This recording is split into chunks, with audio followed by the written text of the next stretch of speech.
Hello there, welcome back to the channel. In this video I will show you how to use Apple gift card to your COD Mobile. Uh, if you want to use your Apple gift card in Call of Duty, you cannot direct use it here. What you have to do, you need to first redeem your Apple gift card on App Store. To do this, open your App Store, then go tap on your profile. After do this, on your profile section, you will see option redeem gift card or code. Just tap on it.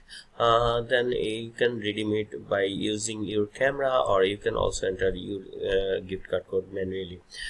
Do whatever is easy for you.